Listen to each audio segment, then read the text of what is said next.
the 1990s, right as Bruce Willis was climbing to the absolute top of his Hollywood fame with movies like Die Hard, Pulp Fiction, and Armageddon, he quietly started buying up buildings in a small Idaho town called Hailey. He'd buy one property at a time, a diner, a theater, a bar. Then he began to restore these old buildings. He even went so far as to launch a production company that gave hundreds of people full-time jobs in this tiny mountain town. Locals started to call this town Haileywood, but as all of this was unfolding, something about what was happening in Haileywood never quite sat right with people who were watching from afar. Reporters who tried to investigate why Bruce Willis was doing this were followed. Some of them were even physically confronted if they tried to visit the city. Bruce Willis kind of famously disliked the glitz and glam of Hollywood, so it seemed like his goal with Haileywood was just to buy up the entire town and make it his own quaint little fantasy town. Not long ago here on the channel, we talked about how Kim Basinger did something similar. She bought up a town in Georgia, actually right around the same time that this was all going down with Bruce Willis. But Bruce Willis's story is honestly even more strange, with even more mystery, and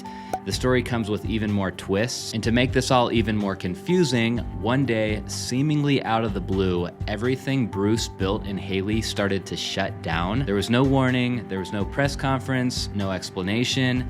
Businesses were boarded up, jobs disappeared, and Bruce, he just left. The question became, what actually happened here in Hailey, Idaho? Like, what was the point of all of this? Was this an ambitious attempt to invest in a town that Bruce loved, or was it just another Hollywood ego project that spun completely out of control? This is the unbelievable true story of how Bruce Willis tried to buy a town in Idaho, how he sunk millions of dollars into it, and how after just a few short years, he was basically forced to walk away. Now, to kick this story off, we need to rewind the clock back to the late 1980s. Bruce Willis is a rising star, Moonlighting is wrapping up, Die Hard is about to change the game. He just married Demi Moore, and the two of them are about to become one of the most talked about power couples in Hollywood. But the thing is, they don't want to raise their family in LA. It's just too loud and too exposed, too many cameras. So they buy a home in this city called Sun Valley, Idaho. Sun Valley is about 15 minutes from a town called Hailey. Hailey was small. The population at the time was just over 5,000. There was a couple bars, a theater, an old diner that needed work, a few empty storefronts. It wasn't glamorous, but there was something about this town that Bruce was just drawn to. The Sun Valley area where they bought that house would pretty much become where Bruce and Demi lived full time starting in 1988. But after just a few years, Bruce decided that he wanted to start scooping up properties in nearby Hailey. His first major purchase was a red brick diner called Shorty's that he bought and fixed up. Then he bought the Liberty Theater, a historic Art Deco building that had fallen into disrepair, and he restored that one to its original shine too. He bought the Mint, which was an old dive bar on Main Street. He turned that into a high-end nightclub with live music. Soon the sight of Bruce Willis tending bar or hauling lumber became surprisingly normal. He was just there. You'd see him driving around town. He didn't stop there either, but it was at this point that locals started to kind of question what was going on. Like, what was Bruce's motive here? What was his end goal? He went on to open a few more local shops. He tried to get a private airstrip put in, and all of these purchases were made through a trust called Ixnay. So for a while, nobody actually even knew that Bruce Willis was behind it all. Ixnay, though, was basically a shell company. The objective at the beginning was to keep it where Bruce's name was left out of all of this. Even though he was spending a lot of time in Hailey, he didn't want people to catch on to the fact that he was the buyer of all these places. The thing is, you can only keep something like this secret for so long. So at some point, locals started to catch on, and reporters started to catch on as well. And that is when the whispers started. Bruce did not like this. He did not like this at all. You would think that anyone who lived in Hailey would have loved what Bruce was doing. I mean, he was injecting real money into a town that needed it. He wasn't flipping houses. He was restoring historic buildings. He was creating a lot of jobs. Like I said at the beginning, at one point, his businesses were estimated to employ about 250 people. That was nearly 1 in 20 residents of Hailey. And it was good for the local economy too, because tourists started to come in to just visit Bruce Willis's town. It also attracted celebrities. Clint Eastwood, Tom Hanks, and Arnold Schwarzenegger all bought places nearby. Mint became a live music venue. It was a place where up up-and-coming bands and small touring acts would pass through. The Liberty Theater brought live performances back to Hailey for the first time in a long time. And like I said, Bruce wasn't just some absentee landlord. He was there a bunch. He funded the local 4th of July fireworks show. People would see him biking around town or riding his horses or grabbing lunch at Shorty's. For a while, it felt like he was actually a part of the town, like someone who actually cared, not just a rich outsider of money. Seemed like he wanted to be a part of the community. Behind the scenes, though, right around this time is where things were starting to get weird. Hailey started to become this high security zone. Bruce hired private security guards. He blocked off areas to the press. Reporters who tried to poke around his businesses were physically pushed away. We got a call the day that was published from one of his angry attorneys saying we had no right to publish his image because he makes his living based on selling that image.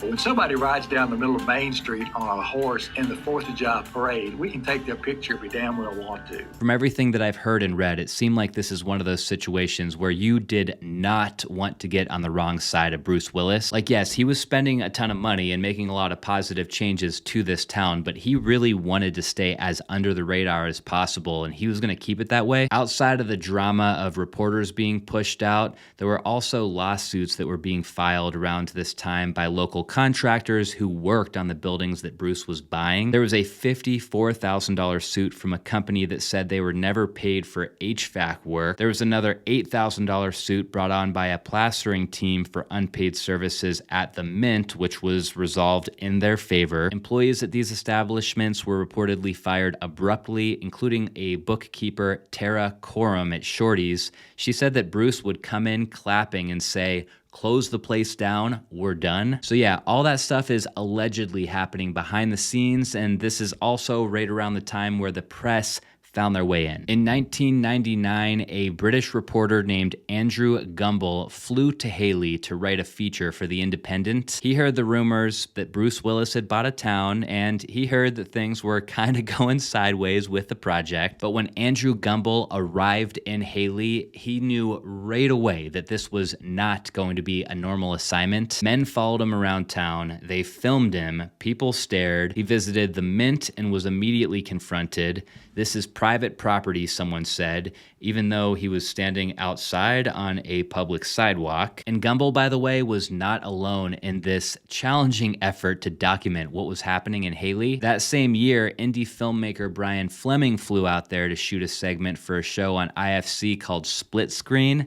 The idea was to film a quirky short about Bruce Willis's town, but just like when Andrew Gumbel tried to visit Hailey, things spiraled quickly for Brian Fleming. Security guards showed up almost immediately. They followed the crew around town. They tried to block filming on public streets. The footage that they shot was so chaotic, the production company pulled the segment under legal pressure from Bruce's team. Anyways, the Wood River Journal, they ran a few critical stories about Bruce's businesses, and they were reportedly punished financially. I'm not gonna lie, in a way, this didn't seem to be about privacy anymore, not at this scale. This was about control, about building a world where Bruce could do whatever he wanted without anyone asking questions, because oddly enough, when people did start asking questions was right around when everything started to fall apart. In 1999, Shorty's Diner closed its doors, no press release, no warning, just gone. Then came the Mint, closed indefinitely. Even the town's 4th of July fireworks, which Bruce had funded for years, were suddenly canceled. Employees have said they were fired with zero notice. There was no severance, no explanation.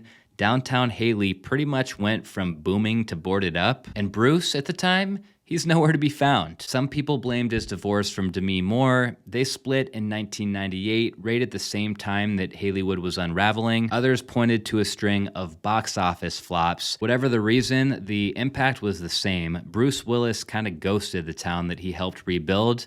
And the people who worked for him, the people who lived in those buildings, depended on those jobs, they were left holding the bag. After the collapse, Bruce held on to a few properties in the area, including a massive 20-acre estate in Sun Valley, complete with 6 bedrooms, multiple guest houses. In 2011, he did put that house on the market with an original asking price of $15 million, and after years on the market and a bunch of price drops, it finally sold for just $5.5 million. No one knows exactly how much much Bruce spent in total on his whole Idaho era, but between his personal residences, all the buildings that he built up, the renovations, the salaries, all that stuff, I find it hard to believe that there's any way that he came out ahead after he sold everything. Some of those businesses that once closed have been reopened by other owners, like Shorty's, for example, was sold to a couple of locals for an undisclosed amount and, according to Google, is still open and thriving to this day. The Liberty Theater, it was actually donated to Sun Valley Center for the Arts, a nonprofit, and they still host live shows. Bruce sold the Mint off as well, but as of now, it shows permanently closed on Google. And after all this, the town of Hailey expectedly has a bit of a complicated relationship with Bruce Willis. On one hand, he brought in millions of dollars. He restored some of the town's most iconic buildings. He gave people jobs. But on the other hand, he did leave a lot of people high and dry when he shut things down with no explanation. Plus, when he went after the press, it seemed like at times he was more interested in control than community. Looking back, it's hard not to wonder what Bruce Willis was really trying to do in Hailey. Was it a genuine attempt to build something meaningful? Was it a way to get away from the spotlight and give his kids a normal life? Or was it just a simulation of community that only worked when everybody stayed quiet and played along? I guess this story goes to show that if you try to build your own sandbox and push out anybody who asks too many questions,